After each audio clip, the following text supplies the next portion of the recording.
I can't imagine it would have been a disaster, you're right. All right, we are unmuted and live, it seems like. All right, well, welcome to the April 28th Finance Committee meeting. Given that we've got a lot to talk about, I say that we jump right in with the audit presentation first. So I will turn that over to Zach and folks. All right, hopefully Casey and Zach are part of the panelists so they can share screens and talk to us about the audit. Can you guys hear me? Now we can. Excellent. So hi there, I'm Casey Leonard. I'm the partner on the audit engagement. I'm here with Zach Schrader. Zach was the supervisor on the audit. So we're going to talk about the June 30, 2024 audit. I do have a PowerPoint presentation that I'm going to go through, and I'm going to put that up on my screen.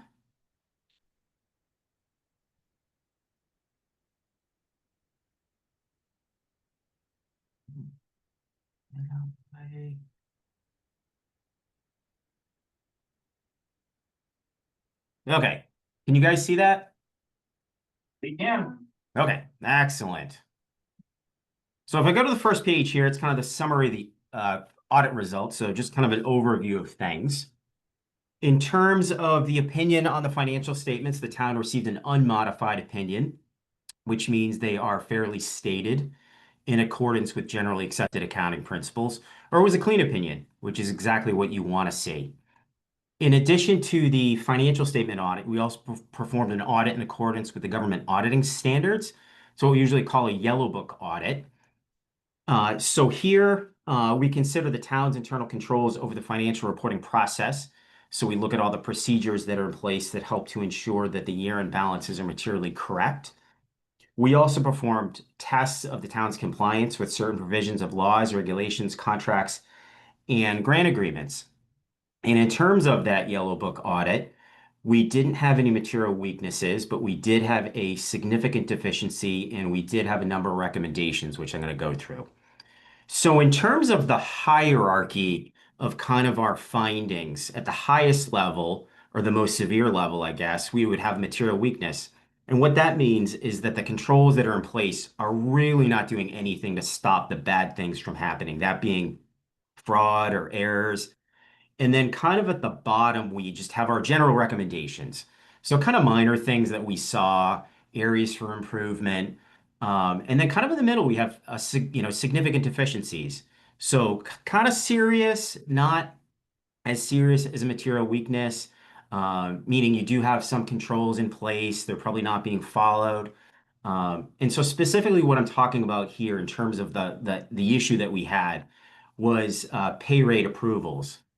So all of our findings, all of our recommendations are in our compliance report. I don't know if you guys have that handy, but that's essentially what I'm going through. So there again, we have this comment, approval of pay rates. So during our payroll testing, we tested 25 transactions related to 25 different employees. And when we did so, 10 of those employees didn't have documentation of their pay rate approvals. Also, out of that selection of 25 employees, we found 5 that did not have the approval for other pay amounts, specifically for opting out of health insurance. So the effect of this is that you may have employees that are not paid their approved rates. Also, employees may not be being paid for opting out of health insurance. So our recommendation is that the town formally document, approve, and maintain records for all amounts paid to employees. So obviously you want to make sure that the employee and the town has an understanding of the rate that that individual is going to be paid, and that it be documented. Then we had a number of recommendations. The first 2 are actually payroll related as well. So again, going back to that sample of 25, when we looked at that, we noted one instance in which a time card was not signed off by an individual who had knowledge of the amount of the amount of hours that individual should have been working. So our recommendation is that a supervisor should always sign off on an employee's time card. And then lastly, in terms of the payroll related items that we had a recommendation related to health insurance allocations. So again, going back to that sample of 25 that we did, we had one employee where there was an incorrect allocation of health insurance costs between the employee and the employer. The amount was not material. We're not talking about a lot of money, but there was an issue that we noted. Um, and so we're recommending that process be beefed up. So that was kind of our recommendations related to payroll. I think you could group a lot of those together. Um, Zach may want to, you know, Zach Turner may want to talk about this a little bit, but I do know that you guys have had some turnover. I think for a long time, Belle Ryder was kind of the person who was dealing with this. I think she left 2 years ago or so. Um, and so I think we've seen a lot of recommendations, probably because of that turnover and kind of shifting roles within the town.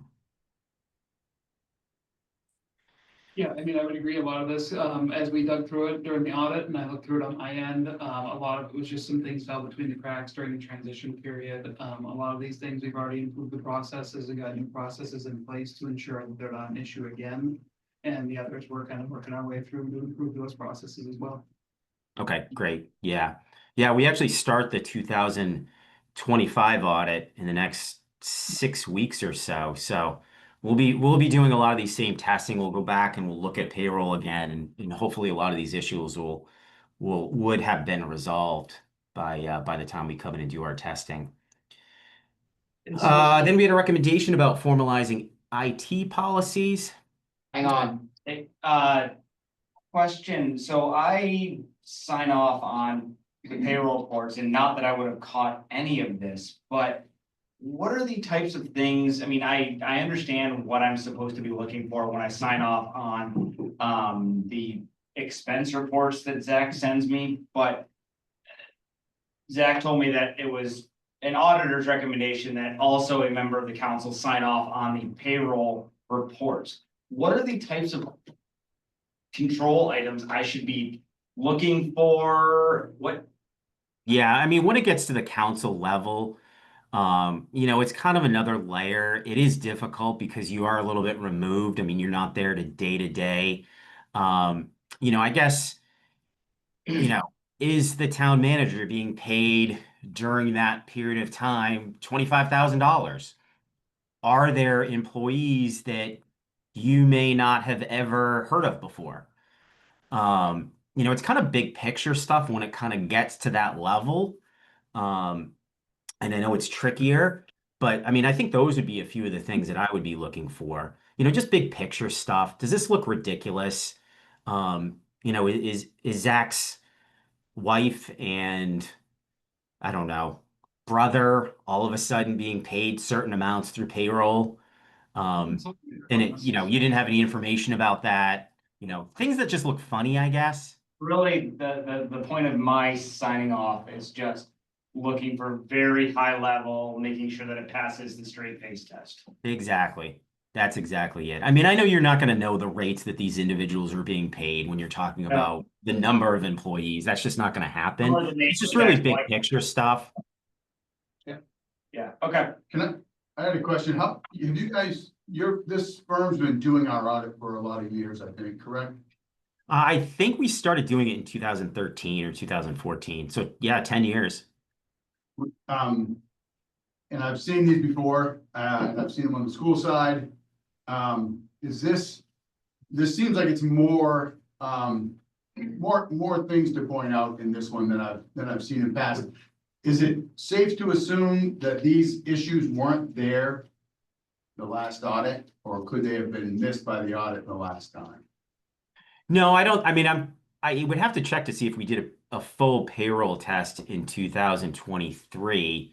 But I mean, we should be relatively consistent. Once you get down to recommendations, there is a fair amount of judgment.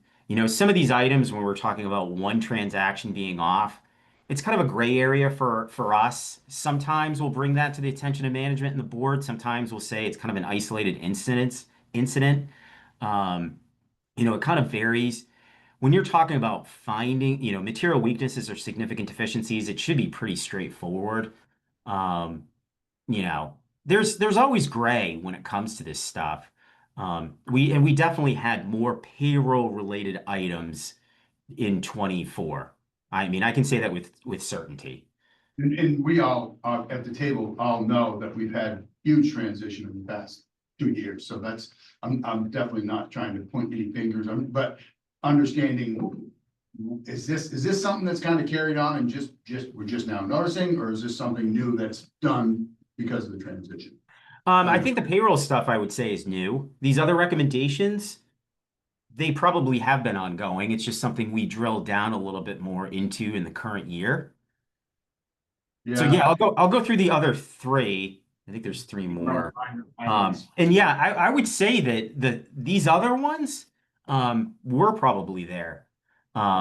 There's in our world, we kind of get, especially through our continuing professional education and some of the things that the American Institute of Certified Public Accountants push, we kind of get pushed into certain directions to look at certain areas more so than we have in the past. So the next recommendation is formalizing IT policies. There's been a big push in our industry to look at that more. We have more checklists that we use now that kind of raise some of these issues a little bit more and kind of help us form recommendations. So it definitely changes. It definitely changes. And some of these Yeah. issues may have been in here in the past, but again, we kind of look at things differently from year to year. We try not to be stagnant. We try and be consistent, but there are certainly different areas that we look at. So yeah, the next one was related to formalizing IT policies. So when we went through our checklist, we noticed that there were a few different areas that could be beefed up, uh, particularly as it related to information security objectives, and change management policies. We are not experts on IT. Um, and so again, we use checklists that we kind of work through. We look for these certain areas. And when we did so this year, they were kind of missing. And so it was our recommendation to kind of circle back to that, work on these policies. Again, I think it's one of those things that it's not at the level of being a significant deficiency or material weakness. I think it's one of those things that would be nice to work on. Um, so, and then we had a recommendation related to the capitalization of road work. During a review of capital assets, we found that certain road work maintenance projects, yes. Casey? It's Yeah. okay. This is just more of a follow-up to Leo's question, because I had gotten on the website to look back to see if we had a similar report to this about internal controls in our last audit, and we might have, but it doesn't appear to be in the documents that are attached on our website for every past year. All the rest of the audit documents seem to be there, but I didn't see anything that looked like the equivalent of the internal controls. I love So if we have it, GIS report, do we not put that GIS report out publicly typically? that's my question. Maybe it's something we hold internally, but it isn't something that I can, Jacob was saying we could look, but I can't actually look to see the past one. I did check, so I just wanted you to know that it's not something I can easily find on the website. That's it. Sorry, I didn't mean to interrupt. Go on. Oh, sure. Yeah. Yeah. No, that's something we would issue each and every year. Some years we may not have any recommendations. Some years we may have, 5, 6 recommendations. But that is definitely a standard report that we issue, that we have to issue. Thank you. Thank you. Sure. So yeah, the next comment was capitalization of road work. So during our review of capital assets, we found that certain road work maintenance projects had been capitalized in the current and prior years that should have been expensed. So what we're talking about here specifically is paving. Paving per accounting standards is similar to painting a building. It doesn't really extend the life of that asset. It may extend it a short term, but in terms of our own standards, it doesn't really extend the life of that asset 5, 10, 20 years. And so it's supposed to be expensed. It's not supposed to be capitalized and depreciated over the life of that asset. If you were, I apologize, I'm gonna get a little bit technical, but if you were to reclaim pavement, dig right down to the dirt, rebuild a road, you would capitalize it. If you're just doing top coat paving, it's considered maintenance. And so in this current year, Zach had some that was capitalized, that was paving. And in kind of going through this exercise of removing it, we noticed that there was some from prior years, from the last few years, that had also been capitalized. And so Zach has gone through and removed those. We've actually done a prior period adjustment to remove them from last year, from the last few years. It's one of those areas that can be a little confusing every once in a while. You know, it's an area that, you know, we have to have a conversation about. It's up a little bit with them too, because this goes back to having worked with RK in the past, but you don't capitalize payment. Yeah. It's valueless. It does have value to the town, does value to the users, but it's like Aidan said to them, the easier layperson. Somebody wants, I'll sell you my road, you wanna pay it for me? No one's gonna want it. There's no value in what we're doing. Now you rebuild it, we are really improving that investment to a major capital level to improve it, bridge, etc. But this is just overlay. This is like, we don't capitalize pay patch or things like that as well, which are high cost items. Go ahead. Madam. So the funding then doesn't influence that, because if we Yeah. took a loan and if we took a loan for that, that would be capitalized, wouldn't it? No. Now, Yeah. no, I mean, you'd recognize the debt related to it, the long-term debt, if it was a bond or a note. I mean, that certainly would be recognized, but it doesn't dictate how the capital asset, whether or not it's capitalized or expensed in the current year. So what is the, because I didn't see the adjustments on the journal adjustments, so what are we talking about in dollar amounts? I'm assuming it's not material, otherwise it wouldn't have made it, but I mean, in effect, our capitalization instead of expensing would serve to inflate our net income or change in net assets. Yeah, so this is one of those areas that gets really confusing with governmental financial statements. So your financial statements are essentially in two different forms of certain things are accounted for in different ways in the financial statements, in that the financial statements up front are on full accrual, meaning they're similar to a for-profit organization. Whereas all of your fund financial statements are presented in a way that's consistent with the way that you budget for expenditures. So my So, question makes like no sense in terms of municipal finance. It does, it's just that whether it's capitalized or expense doesn't matter because although our assets are improved, it doesn't really affect our overall net picture unless you're looking at assets, and no one would look at a town as it's stolen net assets because we're valueless. We're not like, we're not a business that can be sold or traded. So even though it's there, you do GASB to show ourselves as if we were a for-profit private sector enterprise, understanding that when it comes right down to it, how much are we spending? How much are we bringing in? And what's in your fund balances, assigned, unassigned, and otherwise. This would not have affected our unassigned fund balances at all. correct. Yes, so. Yeah. You didn't get to the place where we get worried. I guess what I would say. What dollar amount are we talking? It was paid, wasn't it, Casey? I don't know what I can take a look and see what the prior period adjustment. Zach, can you look quickly to see what the current year was? Sure, I'll take a look. I think it was around. Yeah, I think so. It's pretty big. It was a few $100,000. We do a lot of paving. I mean, you do about 800,000 worth of road work a year, and I would say probably half of that's paving. So the prior year, so 2023 and past was 908,000. The current year I don't have in front of me. So That's how the would number that, that was capitalized, you said, that shouldn't have been? It was capitalized and should not have been. And So but not impact our, maybe, again, it's not my understanding this. It does. But it seems like that would overstate our net income. Because we're supposed to expend something, we instead capitalized it, so. it would, yes, and you're absolutely correct. That on your government-wide financial statement, so statement 1 and 2 in your financial statements, yes, that is, it would have overstated net position in that Yeah. year. By 600,000. 900 and 900,000. yeah, 900,000. Yeah. And that didn't raise to, I'm not arguing with an accountant, but that didn't raise the material status. No, I don't think at the time we realized that it was occurring. I don't think we saw the invoices. I don't think we realized it was paving. We assumed it was reclaiming road, building a new road. So they didn't flag it, you didn't flag it last year, and this year you did flag it, but it's been corrected for, is what I'm doing. That's yes. Yep. So if we looked at our statements, the equivalent statements 1 and 2, and they are 900,000 lower this year, we'll know that. And did you adjust prior periods as well? Yep. Okay, Last year and this year, correct? Or 24 and 23. Was it what Zach Schrader, was it more than 23?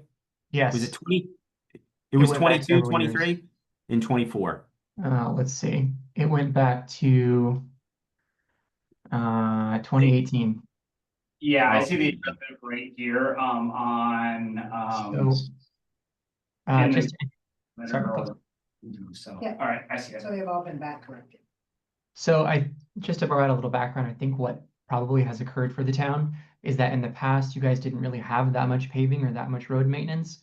And in the last 5 or 6 years, road maintenance has picked up a lot. And the cost of road maintenance, especially in the last 2 years, has skyrocketed. So as a result, large capital projects that you would normally not see before, you're starting to see. But it's really just paving projects because costs have increased so much and you guys are doing more of it.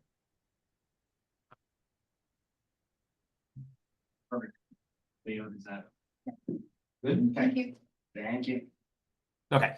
And then final recommendation, formalizing sewer billing controls.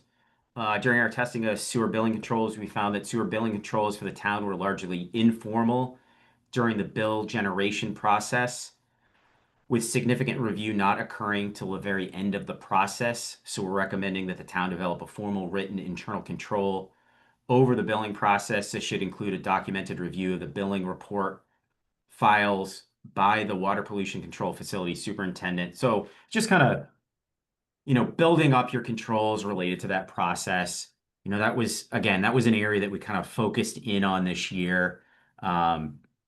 We've had, again, we live in a changing world, and there's been a stronger push in the last few years to gain a better understanding of internal controls, documenting internal controls, and kind of make recommendation about key controls. And so when we were going through this last year and looking at that area, it became a little bit obvious that you kind of you needed a little bit more than what was already there.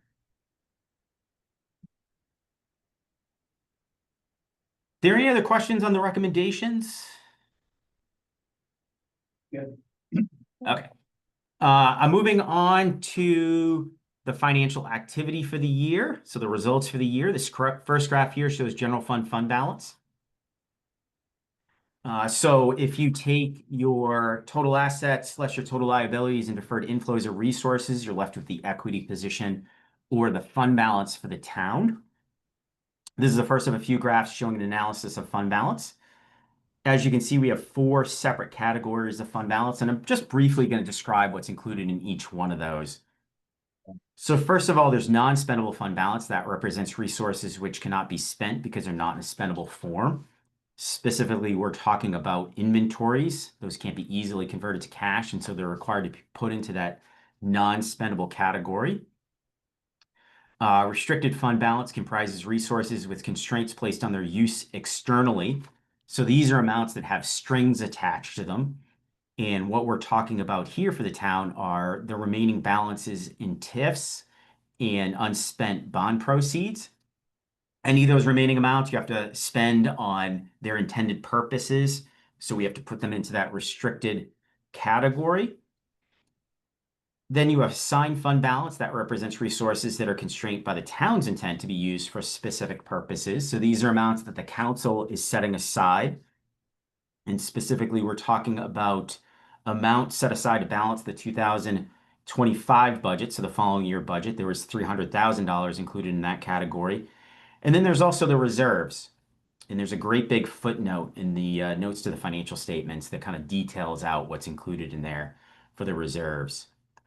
And then unassigned fund balance is what remains after amounts are recognized in the other categories and increased approximately $759,000 from 2023 to 2024. And we're just going to see some of the reasons of why fund balance changed on the next few graphs.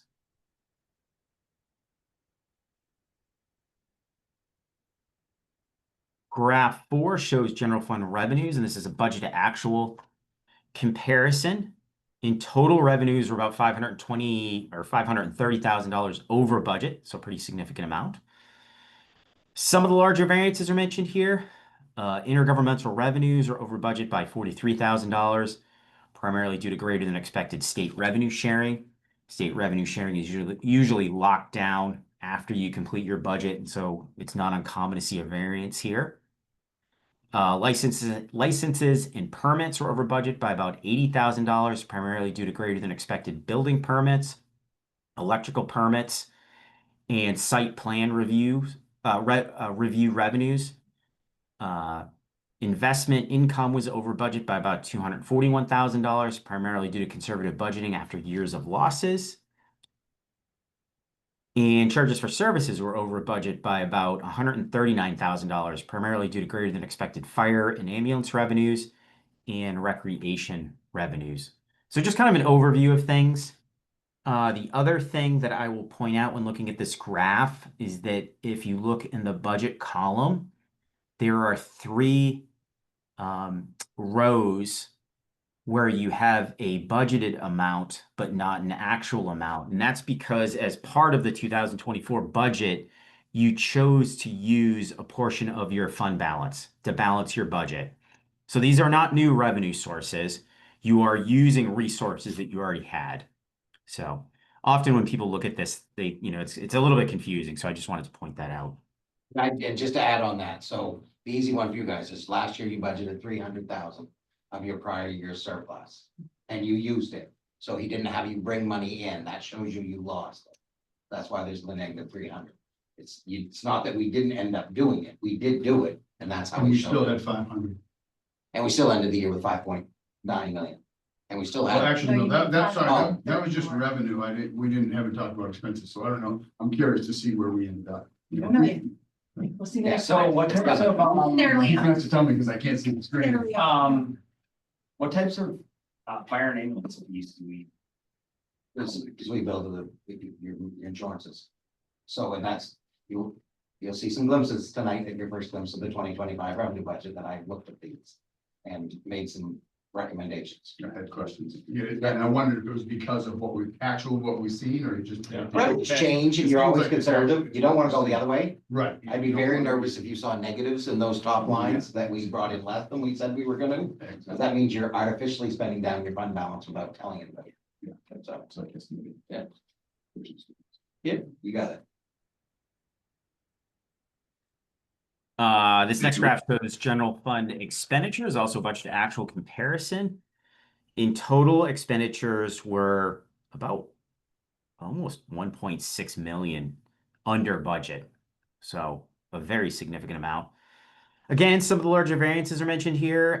Public services expenditures are under budget by 95,000, primarily due to lower than expected facilities costs. Public safety expenditures are under budget by $147,000, primarily due to lower than expected fire protection wage costs caused by vacancies in several positions. We have seen that at almost every one of our municipalities in the last few years. There's a lot of shortages in public safety. Public works expenditures are under budget by $88,000, primarily due to the mild winter weather. And finally, capital expenditures were under budget by about 1.2 million due to the budgeting of multi-year projects, which were not completed in the current year. Unspent amounts have been carried forward to the next year as assigned fund balance. So the intent is that those projects will be completed in 25 or 26. So although, That's not- right, so although we're saying that we're 1.6 almost spent less, we really only spent like 300,000 less by the time all the capital projects get done. Correct, Glad you did that It's really math in your 300. head, Sarah, I was Yeah. just doing it right. Okay, agreed. That's slides in my mind. Am I telling you the truth?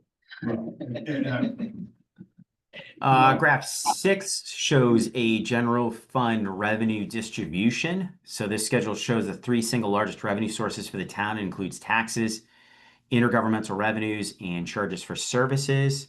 Together, they represent approximately 26.5% of all general fund revenues in 2024.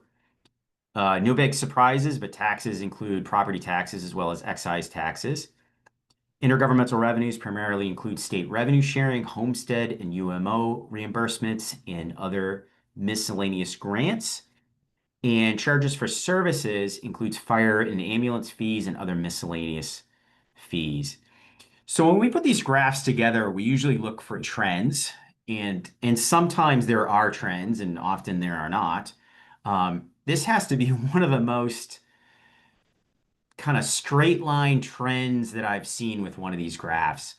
So your taxes as a portion of the total has steadily decreased, whereas your intergovernmental revenues have steadily increased. So your taxes have gone down from about 79% of the total to about 67% of the total. So just about a 12% decrease.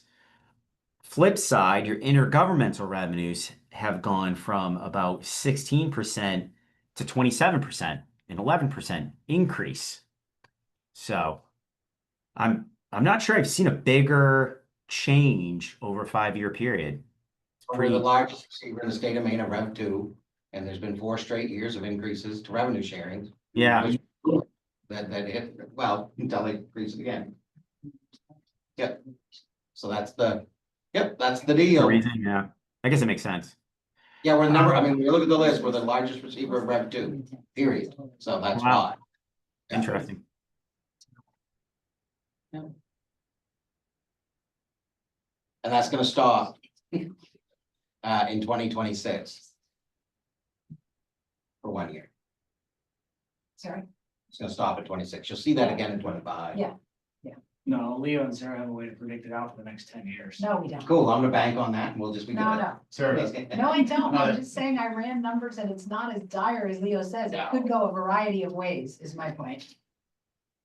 yeah, but you're just making up numbers. I'm not. All right, this slide, what's on this slide there, Casey?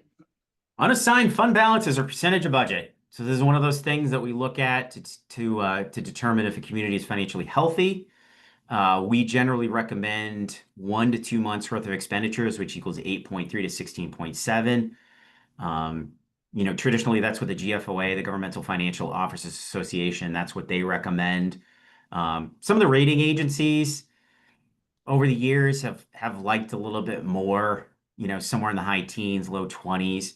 Obviously the town as of June 30, 24, higher than what we usually recommend, at just about 26%.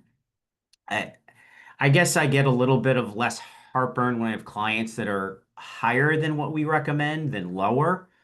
I get a little bit more nervous when my clients are under 5%, 3%, somewhere in that range. I don't think being on the high side is necessarily a bad thing. I mean, we've heard the R word a lot lately, recession. Who knows if that's going to come to be. There's a lot of talk about, changes in federal grants. The town traditionally does not receive a huge amount of federal grants, but the RSU does, and you fund the RSU. So, there could be issues there long term. I don't think being on the high side is necessarily a bad thing. But you guys are definitely higher than what we usually see and what we usually recommend. Can't read some of the numbers. I just want to repeat. You're talking about the unassigned fund balance as a percentage of our total budget. and Current you- year budget, yes. And you said you typically recommend somewhere between 8 to 16 or 17%. But That's some of correct. The bond rating agencies like to see higher teens to low 20s. Is that correct? Yeah, they were pushing, I think, it's funny, hindsight is 50-50, but I'm pretty sure like after 2008 to 2010, when the economy was really bad, they were pushing for local municipalities to really beef that up because I think they were concerned at that time that it was going to be an ongoing issue. Think of this as kind of like your rainy day fund. I mean, you need it before it rains. But yeah, they were pushing that. I haven't heard anything recently. Interestingly enough, I've been to some national conferences where they talk about how local municipalities in New England tend to be in this range, the same range that the GFOA kind of pushes. But, I've heard speakers talk about how some governments that are on the West Coast or in the South, they're in the 50s or 60s. They're building up huge fund balance positions, which I'm not quite sure I understand. You would think that their taxpayers would take issue with that, but I guess in New England we're a little bit more frugal, so we run it closer towards that 10% range. So So at what point, I mean, I understand that we're essentially, putting aside money in reserves for, in my mind, risk mitigation. So, that's where that 26% is good.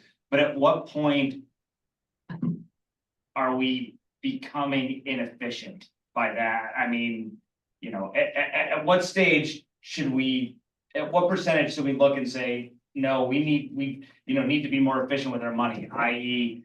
lower taxes or spend more, or we're not making the best use of our money? Does that question make? yeah, sense? and what you said is actually a very good point in that the town, beyond having good unassigned fund balance, you have great reserves. So you have money essentially tucked into different pockets outside of unassigned fund balance, which if you start factoring that in, that percentage even becomes higher. I mean, I guess what I would suggest, and I think I've suggested in the past, is creating a fund balance policy. Working on it. Okay, great. Working on it. Yeah. I mean, I think once you go down that policy or go down that kind of road of creating that policy, you'll find that maybe we want to be at like 18%, and then anything beyond 18%, we start putting to capital reserves. That I think that'll kind of drive some of your decisions once you go through that, go through that process and have that conversation.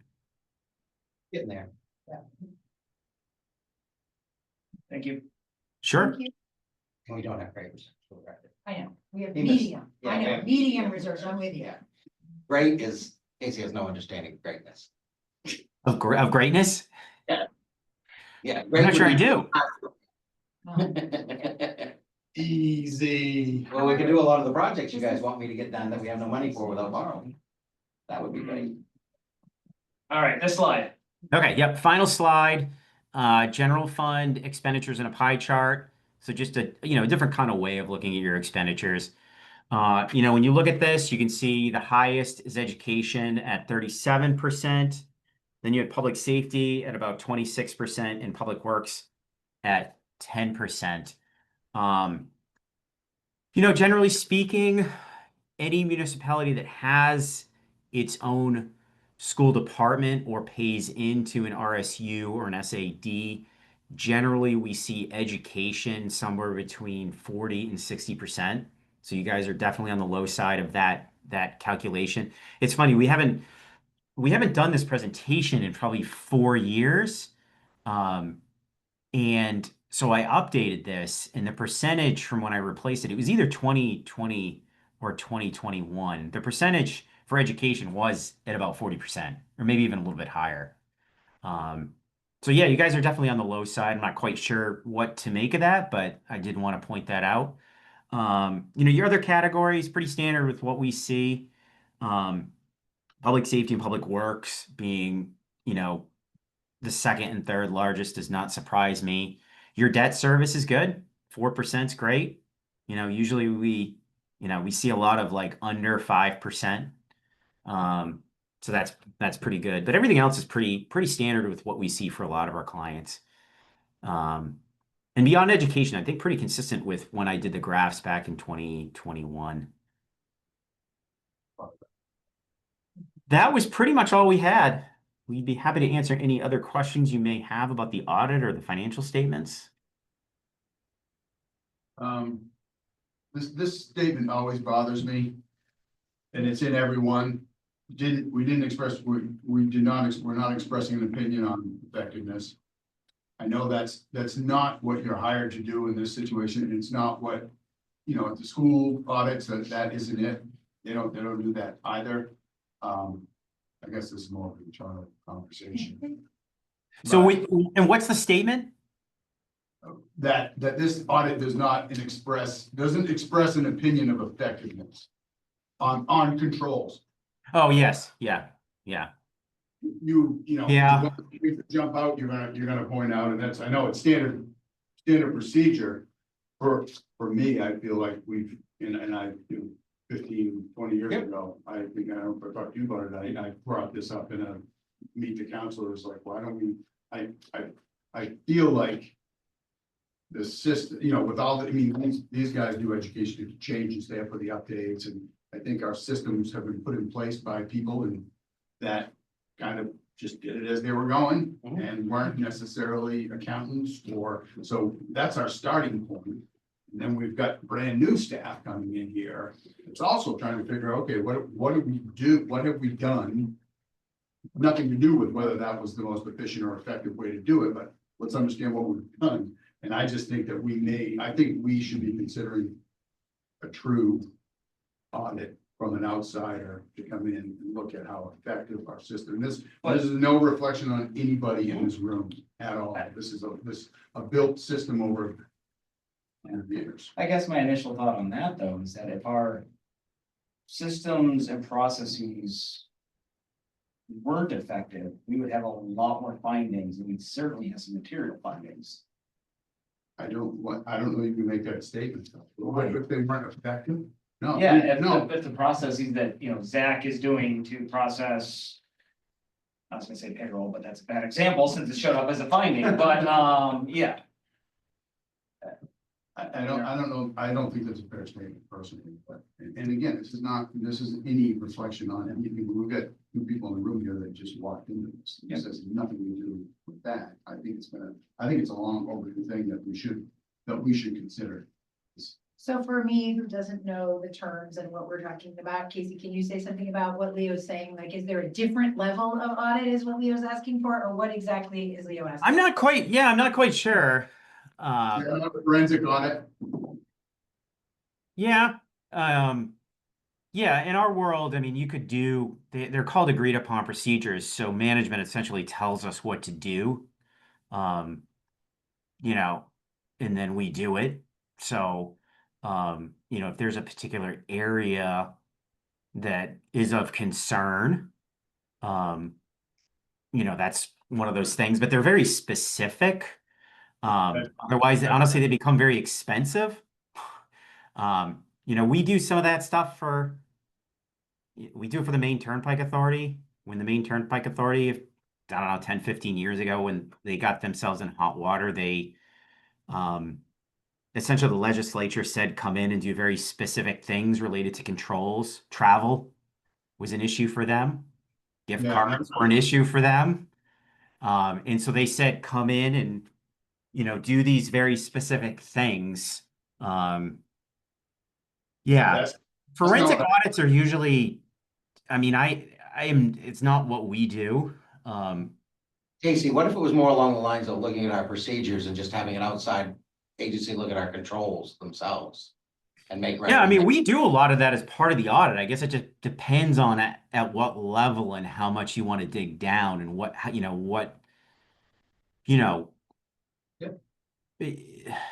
I guess it depends on, at what level you want to go down. I guess I'll just say that.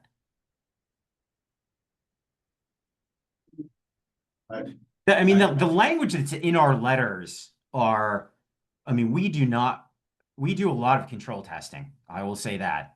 We spend a lot of time doing control testing. Our pre-audit, and even a lot of our field work is control testing. I think probably what you're looking at is the opinion that's saying we're not providing 100% guarantee that there are no weaknesses because we are doing sampling.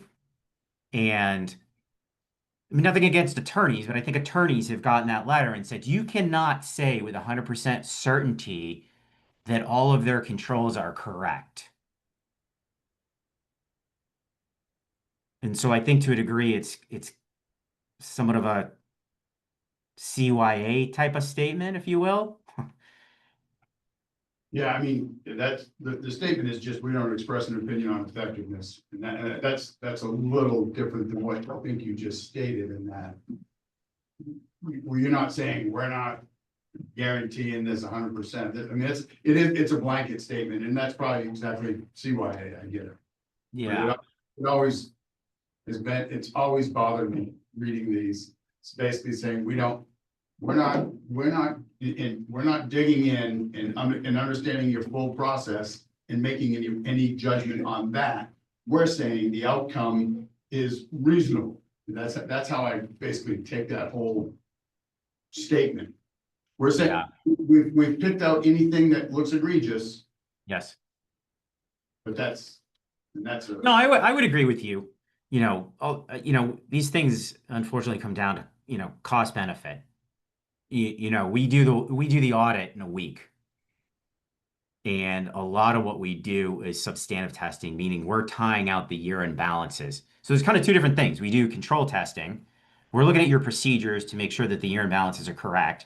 And then we're actually substantively testing your year-end balances. And we're doing that over a week. So, it's one of those things. If we had an organization that wanted us to spend the next however many, weeks looking at all the controls, in drilling down and doing large samples, it becomes expensive. But no, I do understand your point. It is, it's one of those things that with our industry it's changed over the years, and it's kind of one of those slippery things. Thank you. Thank you. So in our last 2 minutes, any other very 60-second questions? I don't think this is so much for Casey and for Zach on screen. This is more for you, Jacob, as chair of this committee, like what level of report we'll give to the full council? Because I do think that it should be more than just, we're recommending you accept it. Like, I think the full council should see this PowerPoint. Yeah, you can give us slide. PowerPoint, right? Yep, I've got it. I can share it out with you. And- Yeah, we'll share. Yeah, that. so my initial thought was, no, they don't need to, it'll just add more questions, but actually after seeing that That, I presentation, think I people think should it's, see. it's really important, so, And I think yeah. maybe some basic, And we don't need Casey and those folks to do it, but we can, yeah, I think. So it's you planned to guys be do on the that. next agenda. Yeah. But I think it's important, I Jacob, would that agree. some report back to the council about the, basic graphs, which are very helpful, and the first page about no Yep. material findings, but we had Agreed. one finding that was in the significant category, and then it's a lot of smaller things, and maybe before that report, Clint could have pulled the previous Yeah. equivalents of that Yeah. page, so you can see actually how it looks compared to other years, because I don't actually know, that's not something we can see. IT was out there somewhere, because I read do it. we need to formally at some point accept the audit? Yeah. Is that part of our Council. process? Okay, In the 2 weeks. council In 2 weeks. in 2 weeks, okay then. But this committee is supposed to be recommending to the council accept the audit, which I Yes. think we're recommending, right? Otherwise, we're gonna do this for the Right, council. I'm recommending. Okay. All right, Thank you. thank you, Casey, Zach, thank you. Thank you. Certainly, yeah. Thanks, folks. And yeah, if any other questions come up, please feel free to reach out. We work with management, but we work for the council. Yeah, and we'll be there. We'll be there soon again. I think in the next month or so. So, okay. Take care, folks. Thanks. Can I just ask one not Casey related question, but just Yeah. on our monthly financial or quarterly financials? Thank you for the quarterly financials. Sure. I know we're not talking about them today. We're out of time. No, but- but yeah, But I just was wondering, I think we have been saying in this committee, like, could we get just a one pager that comes with these quarterly financials that says, we notice this line might look surprising to you, and here's why, Yes, not I for was small differences. Planning to but do that for this one, but Yeah. I got kind of wrapped up in. the I'm sure budget stuff and- season is Yeah, different. budget kind of got us off. 100%, I just want to reiterate, And we when we could have got you, eventually get but there. only of the quarterlies is what. Exactly, quarterlies is what Yeah. we asked for, and And we haven't seen the summaries. I still feel like getting the summary in front of along with this would be also helpful. We'll get you a That's what summary we're for asking. next month. on the Yeah, quarterlies. next Yeah. quarter, you mean, or you'll get a summary on these. Why don't we quarters? do this quarter, Okay, the summary next for the month, next meeting? perfect, okay, thank you. Yeah, and just so I understand those numbers when it all shakes out, so we collected 530,000 more in revenue. Yeah. And we Spent effectively spent 300,000. about 300,000 less in the expenses. As of the third quarter. as of, If we're going off the audit presentation, that was as of the end of FY 24. that was the end of FY 24. So We last put, July. we put 300 into FY 25, Mhm. so we technically have, Right. 1.3, no, capital projects is 1.3, they're One going point- forward. right, so what were those? The one, that was all from 24, correct? Correct. I like unassigned fund balance. It's an easier conversation, because everything else has a designated purpose some way or somehow. Our unassigned is now at 5.9 million, which is a growth. You continue to grow your unassigned fund balance over the past 4 or 5 years. That's where he says you're at 25%, and he questioned whether that's high or low. Yeah. I am making some recommendations in this year's budget to increase the use a little bit, and we're also got projects that you may be contemplating. I think he's on the right track. I think if we get a good policy eventually, I think we should transfer some of this to assigned or reserves, because there's projects you'd like to do, and we can fund them with our fund balance, not by spending money or raising more taxes, just reallocate. And so we're But at, that's we're not ready yet. We're not Right. moving. this I'm way. trying to understand from 2024, the 1.2 capital that rolls in, that's not unassigned, that's assigned. Correct. And then, so we had roughly, at the end, we should have had 830,000 roughly. We agreed to put 300,000 of that into this current budget. So I guess, so that's. 600 grand, I think is the number you're looking for. We grew. we grew That's the what- unassigned fund that's what- balance, that's I by think what- it's right that's around the number. 600. Yeah, it's right around 600. that's how much the unassigned fund balance was. Yep. Yeah, that's what I was in. And that's why I'm tweaking it up a little bit next year, not knowing what 25 did. Well, and So I'm still in my not yet knowing, but guessing stages. And I'm just asking to understand it. I do understand. It's like you were saying, it's like trying to predict. Yeah. At the school, it was predicting tuition students. We got rock. Yep, Okay, thank you to whoever's running this. You can stop it. Thank you. We are adjourned.